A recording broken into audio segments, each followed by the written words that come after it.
তো গাইস আমরা এখন উপরে রং করছি, তো বারান্দাতে লেগেছি, তো উপরে বারান্দাতে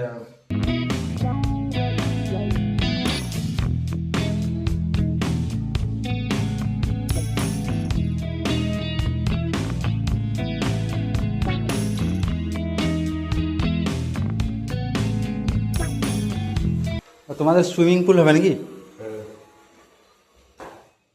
তাও মোটামুটি 1 বছর লাগবে নাকি বানাতে?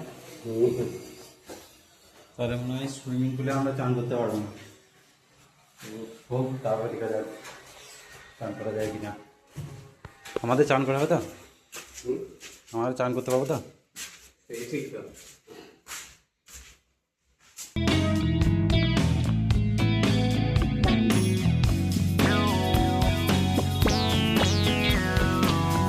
তো আমরা এই বারান্দাতেই লেগেছি, পুরো রং হয়ে গিয়েছে, শুধু নিচের দিকটা বাকি আছে। তো নিচের দিকটা হলে পরেই কমপ্লিট হয়ে যাবে আমাদের। টাকা পেয়ে গেলে ব্যাস গাইস, আমাদের রং আগে মতো কমপ্লিট করলাম। তো আমরা এবার ব্রাশ সব ধুবো। আর আমাদের এইখানে দেখো ছাদে হচ্ছে সুইমিং পুলের ব্যবস্থা। তো কিছুদিন পর আমরাও চান করতে পারবো, মোটামুটি 1 বছরের অপেক্ষা।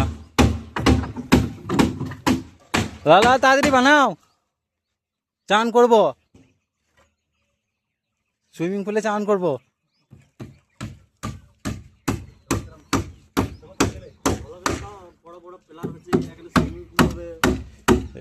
বড় বড় ফ্ল্যাগ লাগলে কি কি হবে?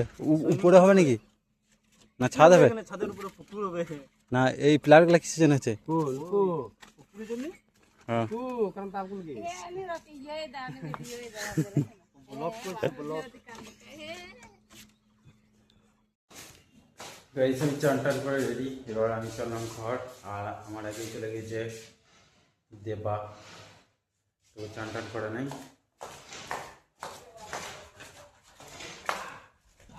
আর এইখানে যেটা দেখাইলাম একটা সুইমিং পুল হচ্ছে, তো সুইমিং পুলটা কমপ্লিট হোক তারপর তোমাদেরকে দেখাবো যে কেমন হয়েছে সুইমিং পুল।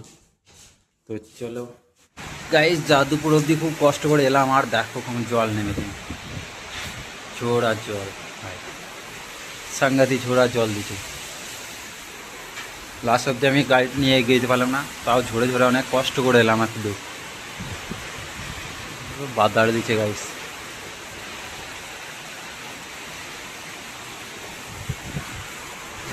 আর আমি এখানে একটা জাদুপুরে অন্ধকারের একটা রুমে ঢুকে রয়েছি একাই, এখানের মধ্যে কেউ নাই, তো একদম আমি একা রয়েছি, আর কটা কুকুর রয়েছে।